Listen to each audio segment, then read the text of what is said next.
Selamat pagi saudara dan saudari.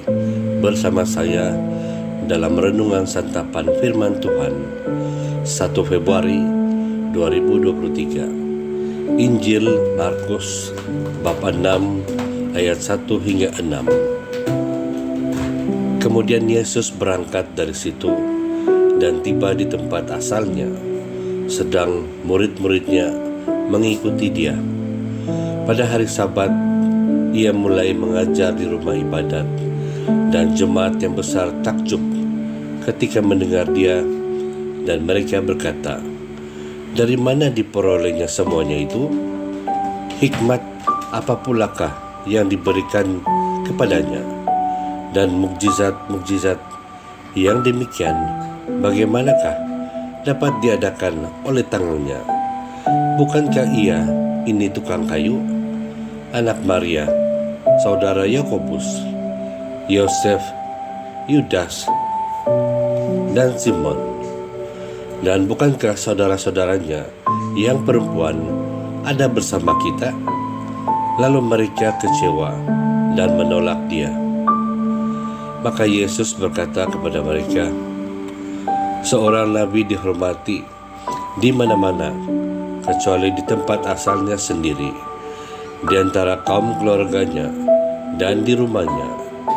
Ia tidak dapat mengadakan satu mukjizat pun di sana, kecuali menyembuhkan beberapa orang yang sakit dengan meletakkan tangannya atas mereka." Ia merasa heran atas ketidakpercayaan mereka. Lalu Yesus berjalan keliling dari desa ke desa sambil mengajar.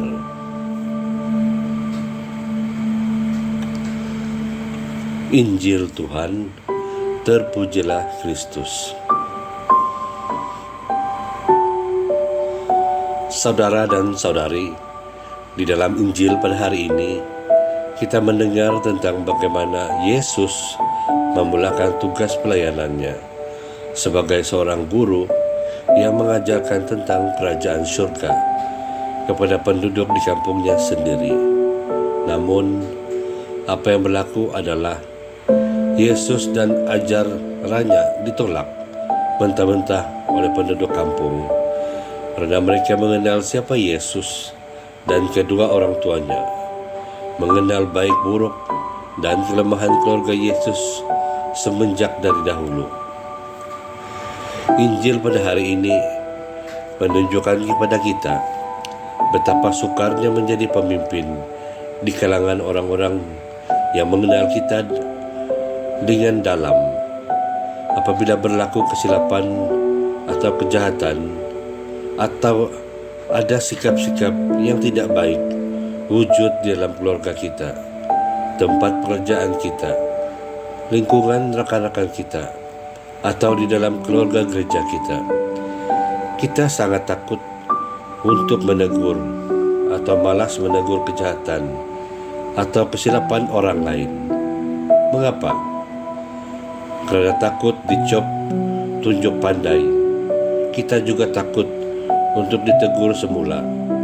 Kita takut untuk dipulaukan.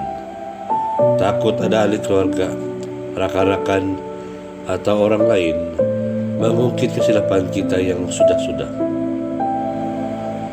Namun demikian, saudara dan saudari, kita harus mengambil iktibar dari sikap Yesus dan bagaimana Yesus menangani saudara marah dan rakan sekampungnya yang tidak menerima nasihat dan ajaran Yesus. Mungkin Yesus kecewa, tetapi dia tidak marah. Yesus tahu adalah tidak mudah bagi orang yang masih hidup pada cara kehidupan lama untuk menerima teguran dan nasihat. Sikap Yesus ini seharusnya menjadi teladan kepada semua kita agar lebih sabar dalam mewartakan kerajaan Allah, agar kita lebih memahami tujuan sebenar kita untuk menjadi pembimbing kepada orang lain, bukanlah untuk memaksa, tetapi sentiasa mengharapkan yang terbaik kepada semua orang, walaupun kita sendiri merasa ditolak dan dibenci oleh mereka.